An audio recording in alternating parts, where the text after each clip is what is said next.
ایک زمانے میں ایک خوبصورت وادی جو پہاڑوں کے درمیان تھی میں ایک خوبصورت اور مہربان ڈریگن رہتا تھا۔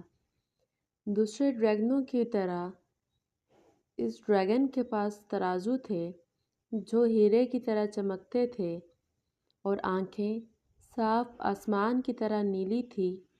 یہ ڈریگن کہانیوں میں خوفناک ڈریگنوں کی طرح نہیں تھا۔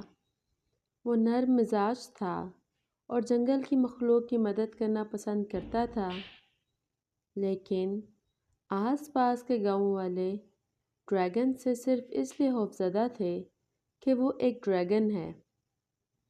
گاؤں میں ایک بہادر لڑکی رہتی تھی جس کا نام للی تھا۔ للی نے ڈریگن کے بارے میں تمام کہانیاں سنی تھی، لیکن اسے یقین تھا کہ یہ ڈریگن مختلف ہو سکتا ہے۔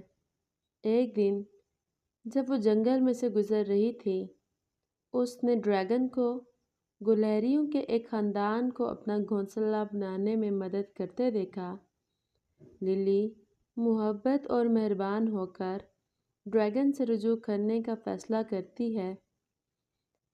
للی کہتی ہے، "ہیلو ڈریگن"۔ اس کی آواز ذرا کانپ رہی تھی۔ ڈریگن نے مڑ کر دیکھا۔ انسان کو اتنے قریب سے دیکھ کر حیرت ہوئی۔ وہ آہستہ سے مسکرایا، "ہیلو چھوٹا، میں ڈریگن ہوں، کیا تم کھو گئے ہو؟" "نہیں نہیں، میں ہاری نہیں ہوں"۔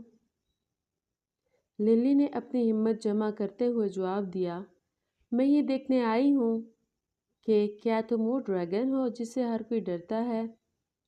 ڈریگن نے آہ بھری، "ہاں، مجھے ڈر ہے کہ میں یہ ہوں، لیکن میں کبھی کسی کو تکلیف نہیں دوں گا۔ میں صرف امن سے رہنا چاہتا ہوں اور جنگل کی مخلوق کی مدد کرنا چاہتا ہوں۔" للی نے ڈریگن کی آنکھوں میں اداسی دیکھی اور اس کی مدد کرنے کا فیصلہ کیا۔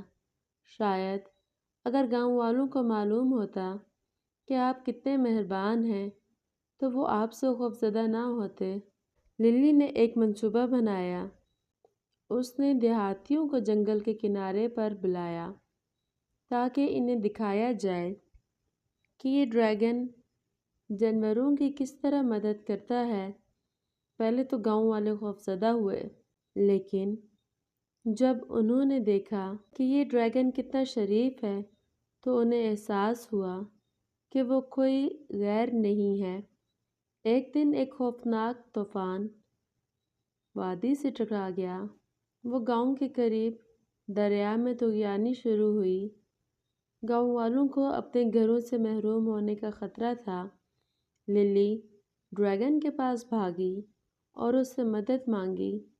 ایک زبردست دہاڑ کے ساتھ ڈریگن دریا کی طرف اڑ گیا اور اپنے مضبوط دم کا استعمال کرتے ہوئے پتھروں کی ایک ایسی رکاوٹ پیدا کی جس کی وجہ سے پانی گاؤں تک پہنچنے سے رک گیا۔ گاؤں والوں نے خوشی کا اظہار کیا اور اس دن سے انہوں نے ڈریگن کو اپنے محافظ اور دوست کے طور پر خوش آمدید کہا۔ ڈریگن اور للی بہترین دوست بن گئے اور گاؤں اور جنگل ہم آہنگی سے رہتے تھے۔